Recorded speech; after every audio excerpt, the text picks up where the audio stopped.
Pakistan finds itself once again overwhelmed by relentless floodwaters as monsoon rains continue to hammer regions across the country. In cities and remote villages alike, rising water has swallowed roads, farmland, and homes, leaving entire communities stranded. The skies remain overcast, and the downpour shows little sign of stopping, as swollen rivers burst their banks and surge into residential areas with alarming speed. From the northern provinces to the southern plains, entire districts now resemble vast lakes, with rooftops barely visible above the waterline. Rescue operations struggle to keep pace with the scale of the disaster. Helicopters scan the flooded landscapes for survivors trapped on higher ground, while boats navigate submerged streets carrying families, livestock, and belongings towards safety. Makeshift shelters begin to fill beyond capacity as more people arrive, drenched and disoriented. Electricity has been cut in many areas, communication lines are unstable, and food supplies are dwindling. Children cry from hunger and cold. Elderly residents are carried through waist-deep water by relatives and volunteers, while health workers do their best to provide basic medical care in temporary camps.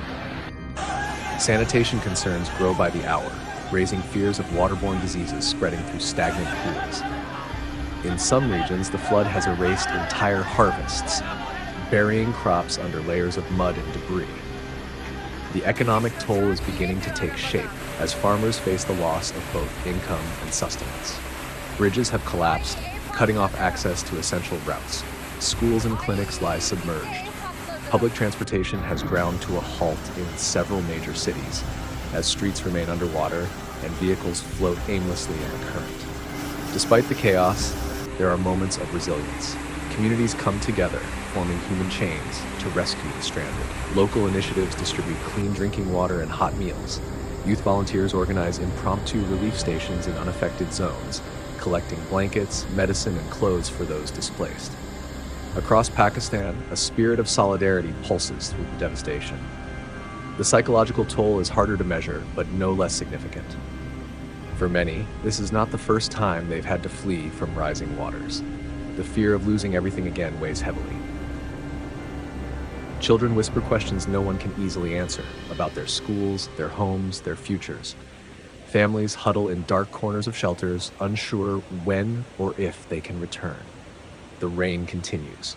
Forecasts suggest more storms in the coming days. Already saturated soil cannot absorb another drop, and rivers teeter on the edge of new overflows. Authorities urge residents in low-lying areas to evacuate, though many hesitate, unwilling to leave what little they still have behind. Today, Pakistan stands knee-deep in uncertainty. The land is drenched, the people displaced, and the skies unrelenting. Yet even as floodwaters rise, so too does the quiet determination of those affected, clinging to hope, bracing for tomorrow, and refusing to let the storm drown their will to survive. Let me know